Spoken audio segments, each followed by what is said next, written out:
Lendas do Paraná, de Romário Martins, voz Iba Mendes.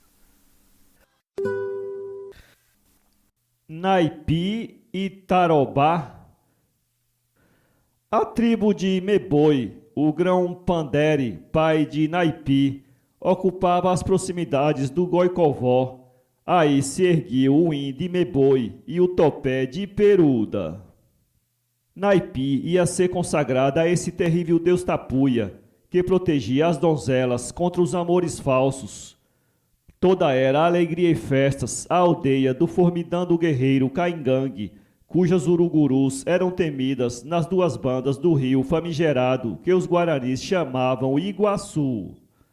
Na noite marcada para a consagração da linda Tantó Tapuia ao vigilante deus da virgindade, todas as tribos amigas se reuniram no país de Meboi para as festas propiciatórias. Vinham cantando pela floresta adentro, empenachados garridamente em gala e deixando simbólicas missivas de paz fincada nos caminhos.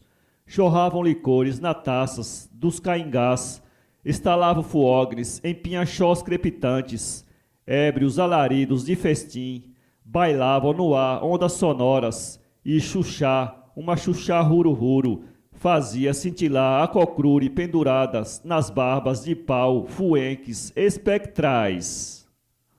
Tarobá, jovem caingangue, armado apenas de seus braços e da sua coragem, rompia os taquarais e entrava impávido no acampamento do inimigo em festa.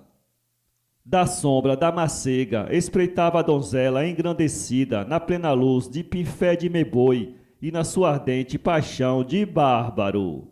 O grande rio corria ansioso como seu amor a 2 passos dali. Os momentos passavam voando como andorinhas. Tarobá, Naipi, Munachó. E os 2 amantes sumiram na floresta e na noite, na direção do rio. Caix Cangogne apagou a luz de Xuxá, protegendo-os. Debandaram as hordas selvagens pelos matagais, aos gritos dos comandos. Correram achotes, espiando na selva, como boitatás pressagos. Piaram corujas agourentas, piscando olhos fascinantes para os jovens amantes em fuga, na alígera cainqué de Taroba. O rio até então era livre de empecilho, nem corredeiras, nem cataratas. Todo era um cristal liquefeito correndo entre alas de manacás azuis e de ipês de grandes cachos de douradas flores.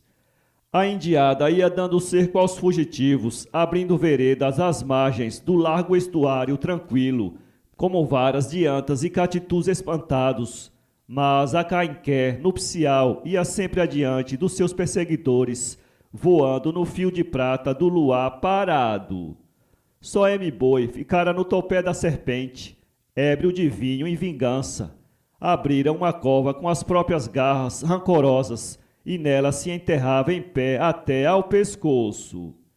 E contraindo os músculos de gigante e invocando Peruda e Pandere, forçava a terra que o comprimia, e toda a terra em seu contorno ia desmoronando, encaixotando e desnivelando o rio e formando os abismos das cataratas. A cainqué, levada aos tombos na torrente, precipitou-se no abismo. Naipi rola hoje na espuma multicor do Salto União, enquanto Tarobá, convertido em árvore no bordo do abismo, eternamente contempla a imagem de sua amada, que os índios veem, de cabelos cor de fogo, desnuda e bela, erguida nas águas turbilhantes. Esta lenda, como toda lenda, é símbolo. Para nós, Naipi é a nossa própria terra, linda e sedutora, e Tarobá somos todos nós, seus namorados. E como todos os namorados imprevidentes como Tarobá. Lenda do fogo, origem dos campos do Paraná. Só Minorá possuía o fogo. Só uma lareira havia em toda a terra conhecida pelos caingangues. Por toda a parte, a luz e o calor somente vinham do sol. Quando este desaparecia, afundando nas águas do Paraná, a treva estendia sobretudo o seu pesado manto negro e aziago. Os alimentos eram comidos crus ou mal moqueados ao sol.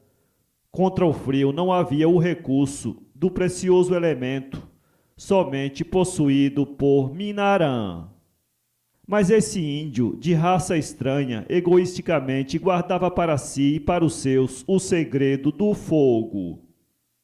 Sua cabana era constantemente vigiada para que lhe não roubassem o precioso tesouro que a formosa Yaravi, sua filha, mantinha cintilantes as labaredas altas e magníficas de luz e calor, como uma vestal ameríndia, zelosa da sua nobre missão conservadora de um bem precioso e indispensável.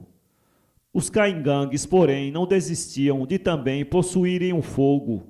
Nele viam um elemento necessário à vida humana e não se conformavam com o egoísmo de Minarã, que o reservava exclusivamente para si, quando nada perderia se por todos o espalhasse. E foi assim que Fietó, inteligente e ardiloso jovem da tribo, se decidiu a tirar de Minarã a odiosa exclusividade de seu invento. Decidiu e partiu. Transformado em gralha branca, voou para o local da cabana do desumano usurário e daí viu que Yaravi se banhava nas águas do Goio Choupim, nadando e mergulhando no rio largo e translúcido. Fietó lançou-se no estuário que o sol nascente transformava em líquida prata luminosa e deixou-se levar pela correnteza, revestido da forma de inocente Xaxó.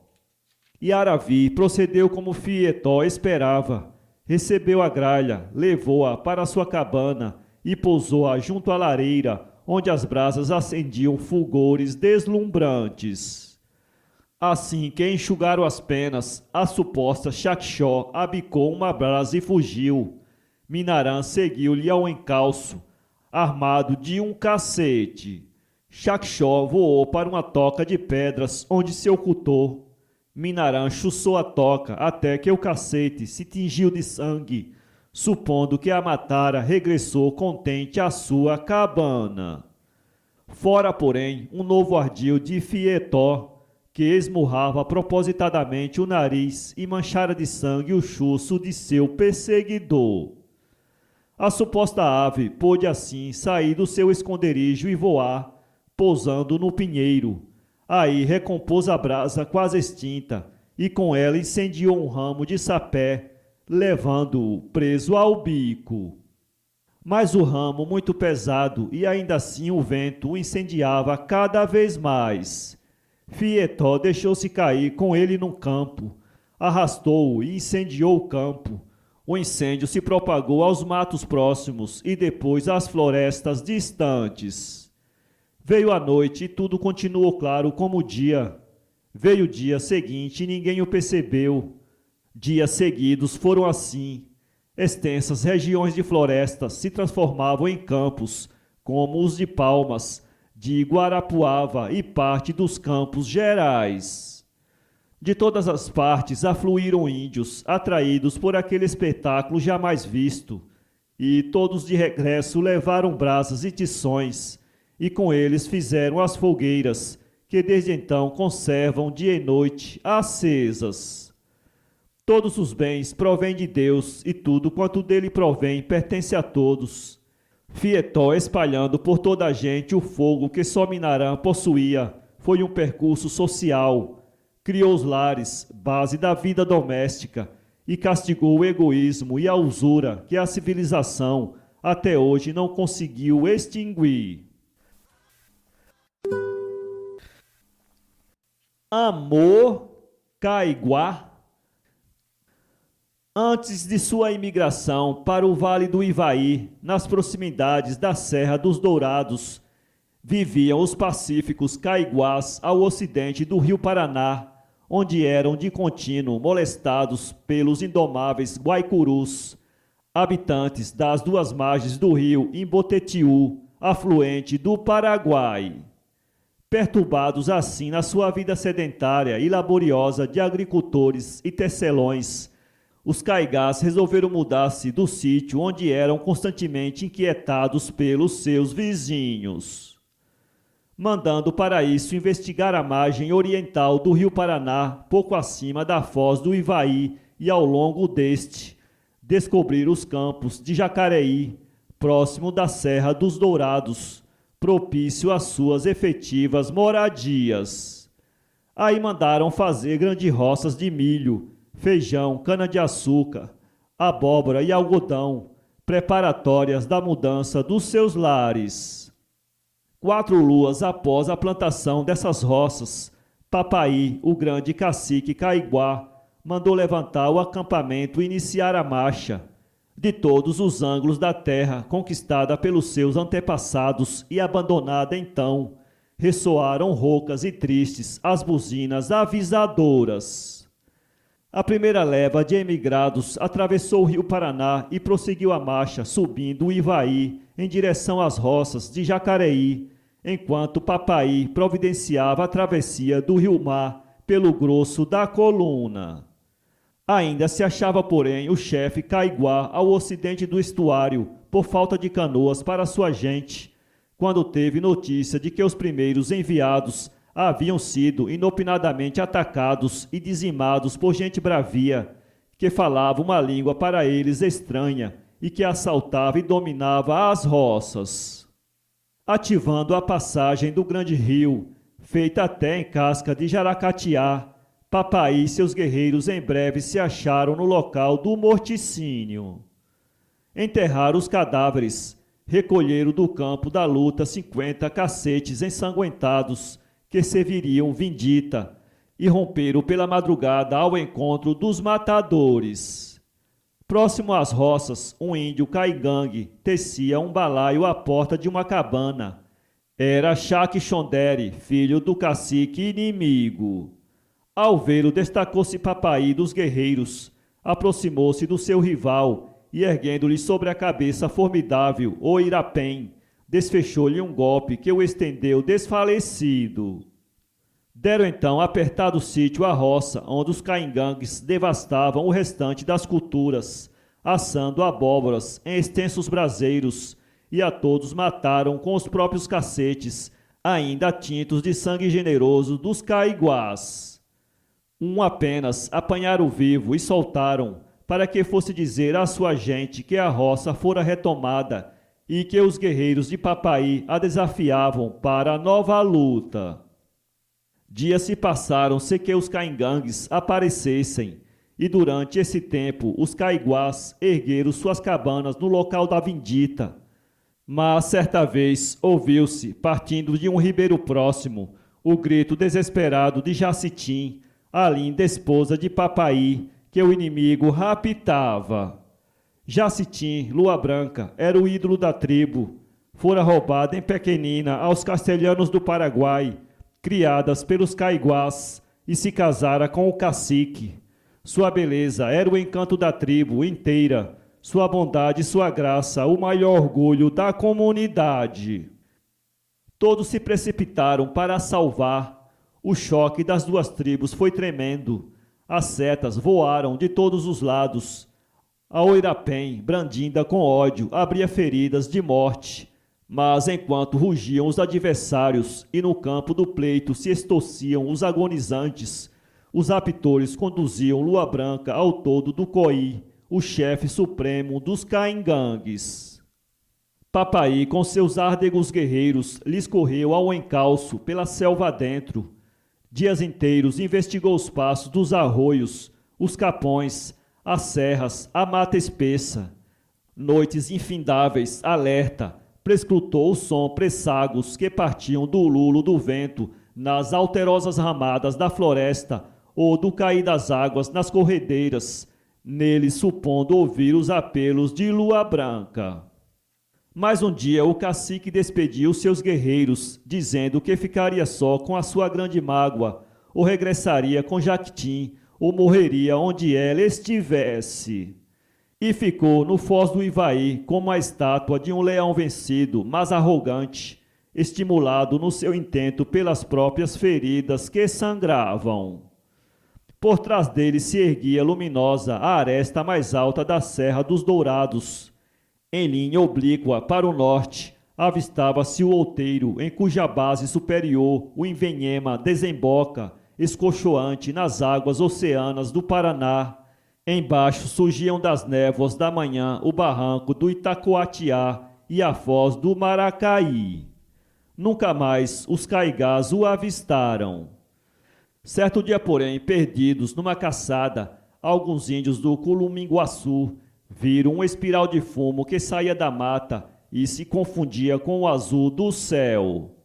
Caminharam nessa direção e deram com uma cabana erguida debaixo de alteroso ipê, dourado de flores.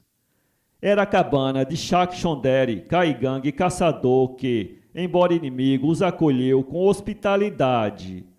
Mantas de caça grossa, de antas, de porcos do mato, abasteciam a vivenda do índio solitário, pendentes de traves e varais numa grande abundância. Fim da refeição, os caigás rememoravam os trágicos acontecimentos que dividiram as duas tribos até o desaparecimento de Papaí, ouvindo o caingangue em silêncio a dolorosa e longa narrativa. Por fim falou Chondere, lenta e pausadamente. Tudo foi assim. Agora eu lhes vou contar o resto. Nesse tempo eu era moço e meu pai, Coí, era o chefe da tribo. Numa das nossas excursões ao rio Paraná, encontramos as roças e, como elas estivessem maduras, aí acampamos. Quando os caiguás chegaram, nós os percebemos e os assaltamos. Dominávamos inteiramente a situação, mas um dia, isolado dos meus, que tinham ido comer os frutos da roça, fazia sossegadamente um balaio, quando me apareceu Papaí, que me disse: "Bom dia, cunhado", e me descarregou na cabeça um golpe de ourapém. Ao dar acordo de mim, a luta se travava na roça entre os guerreiros das duas tribos. Fugi, e no segundo dia fui alcançado pelo índio que os caiguás soltaram para noticiar a nossa derrota. Chegamos juntos ao todo de meu pai, regressando com os nossos guerreiros ao terceiro dia para a desforra. Ocultamo-nos nas imediações do acampamento, quando vimos chegar a lua branca, que fora buscar água no rio. Aprisionamo-la, e enquanto os nossos guerreiros sustentavam a luta, levamo-la para o nosso todo. Nós soubemos que Papaí sempre procurou libertá-la. Sabíamos de todos os seus passos. Vimos que despediu seus guerreiros e ficou só. Nunca perdemos de vista os seus movimentos em torno do nosso acampamento para roubar Jacintim. Num dia de festa da nossa tribo, quando toda a nossa gente se achava reunida, dançando e bebendo, Papaí sozinho, de ourapém em punho. Num dia de festa da nossa tribo, quando toda a nossa gente se achava reunida, dançando e bebendo, Papaí sozinho, de ourapém em punho, entrou com arrogância no nosso acampamento. Sua temeridade a todos nos surpreendeu.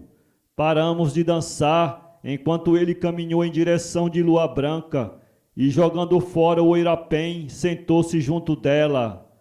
Lembrando-se do golpe que ele me dera na cabeça, peguei da sua arma, caminhei para ele e ergui a acha formidável para o matar.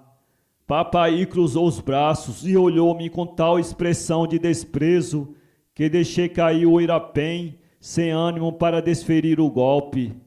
Meu pai, o cacique Coí, o mais valente guerreiro caingangue, ergueu-a do chão, dançou a volta de Papaí, enquanto as buzinas de guerra ecoavam no silêncio da mata, e desfechou-lhe um golpe que o prostrou sem vida. Lua Branca levantou-se então, pegou o ourapém e, num gesto rápido, acometeu meu pai, que caiu morto.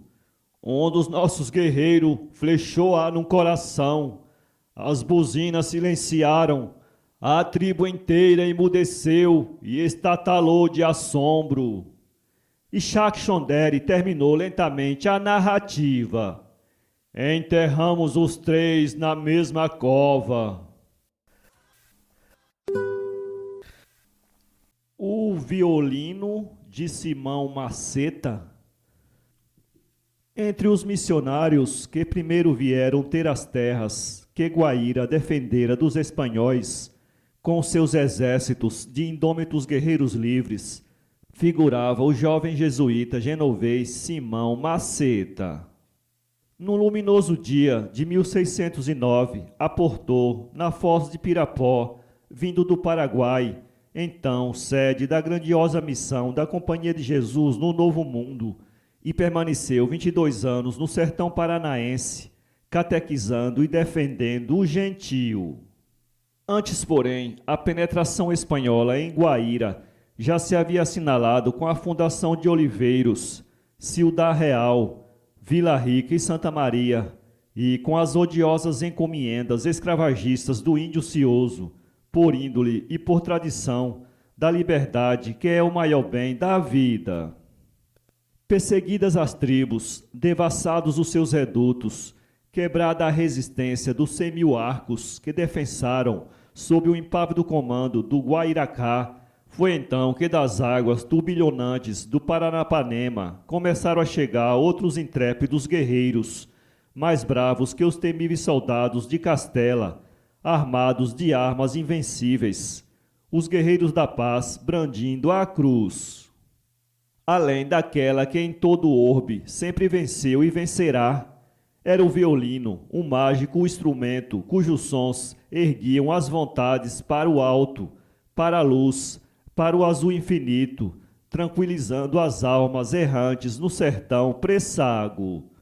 Ao ouvi-lo em seus dúlcidos acórdidos, os bárbaros se aquietavam encantados, e a palavra dos missionários facilmente penetrava então os rudes corações inquietos.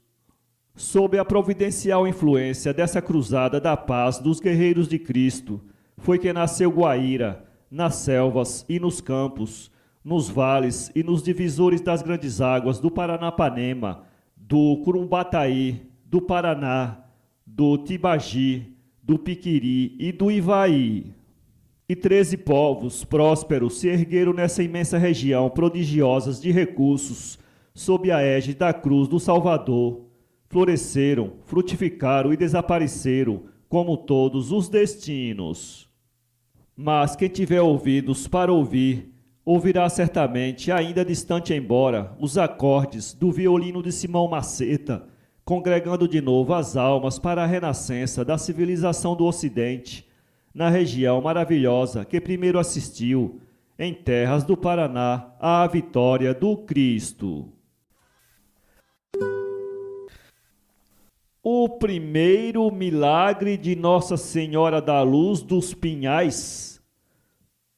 Conta uma linda lenda, provinda dos primeiros povoadores dos campos de Curitiba, que a primeira capela erigida a Nossa Senhora da Luz teve assento à margem do rio Atuba, no vilarinho dos Cortes, acampamento de sertanistas caçadores de ouro.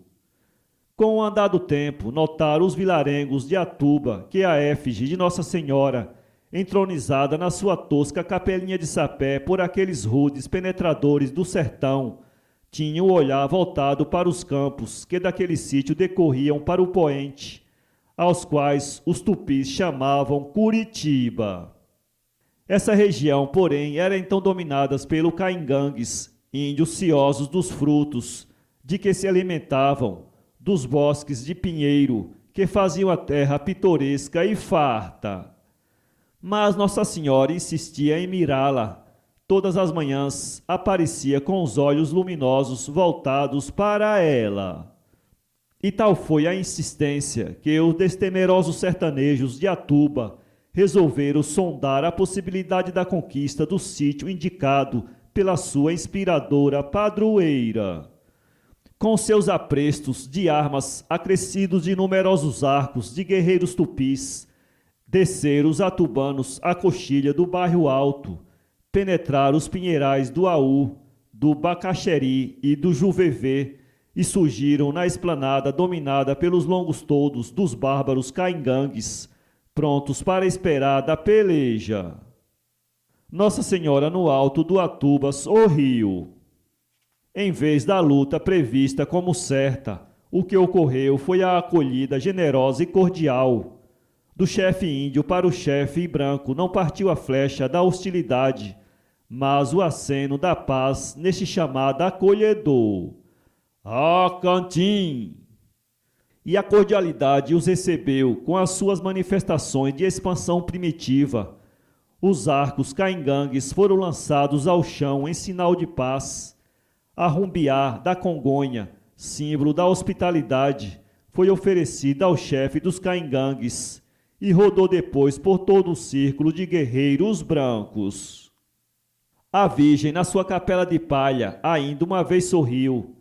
Dela fora o milagre da paz e da cordialidade, e ia ser também o da conquistas daqueles lindos sítios dos pinhais. A buzina clarinou no bordo de um capão, e ecoou na coxilha e afundou na floresta. De toda parte acudiram índios que se acercavam do Ombuonguvê, o maoral que vê mais que todos. Então Araxo, gralha branca, ancestral da dinastia dos Araxós, que tiveram o mando da nação, revestido do manto branco de uso entre os guerreiros da sua raça, e enfeitado com o cocá multicor de sua suprema autoridade, com o bastão inseparável dos caingangues, marcou o local que os brancos deveriam tomar por centro da povoação que fundassem. E fincando o bastão na terra gramada como se fora um ondeante tapete verde, cor de esperança, disse com solenidade: Tata Kikeva! Aqui é o lugar. Diz ainda a lenda que a vara do cacique, ao vir a primavera, brotou, distendeu ramos e floriu. E diz também que, ao fincá-la no solo, o chefe índio voltou-se para sua gente e ordenou: Curitim, prontos para a marcha. E em seguida comandou: Muna, vamos! Todos os caingangues se movimentaram lentamente, rumo das florestas do ocidente, abandonando aos brancos, com liberalidade e altivez, o campo dos seus arranchamentos e dos seus domínios. E Nossa Senhora, na sua capela de Sapé, sorriu pela terceira vez. Pai querer. Todos os índios do sertão de Guarapuava informavam do mesmo modo. Os campos do Pai Querer eram os mais belos, amplos e férteis do ocidente, riscados por límpidos ribeiros que corriam sobre brancos seixos para os grandes vales do Ivaí, do Piqueri e do Iguaçu. À luz do sol e da lua, sob o fulgor das estrelas ou sobre a cúpula do firmamento de azul pleno e tranquilo, a grama eternamente verde do piraquê infinito era o pasto, o leito e o ninho de uma fauna de incontáveis espécies, magnífica e deslumbrante de beleza. O guará, com sua pelagem de ouro quente, solerte, espiava da moita florida de capim gordura, cocando uru, confiante que ciscava na terra humosa, o fruto maduro caído da pitangueira vermelha de pitangas. Saltitavam maracanãs pauradoras de ramo em ramo dos pinheiros seculares, boleados de pinhas, como atlas vegetais arregados de ressumos de esferas planetárias. E os capões bailavam, rodando a passagem dos caminhantes, no movimento da vida farta, num contágio de eletrizante alegria. A natureza ali exsurgia em tudo numa glória eterna e incomparável, na paz festiva da abundância e da fraternidade. Mas onde era esse rincão do paraíso? Todos os índios o descreviam aos férreos homens de aventura e de cobiça daqueles tempos de dantes, mas esses homens partiam sorrindo à sua conquista e se perdiam no sertão. Guiavam-se pelas aves em revoada, pelo marulho das águas, pela limpidez translúcida do céu, pelo rugido do puma, e se transformavam na floresta.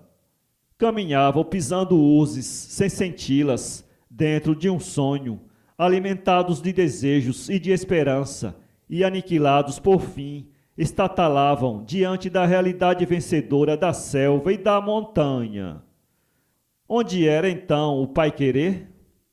O Pai-Querer era como a felicidade, estava em toda parte e em parte alguma.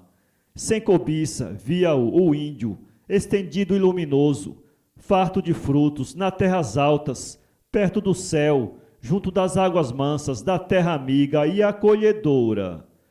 Não o via, porém, o egoísta, e entretanto ele ali estava, cobrindo das flores de ouro dos ipês as cabeças dos aventureiros, irradiando para todos os ramos da amplidão o canto das aves que passavam batendo as multicores asas sonoras bem perto do ambicioso.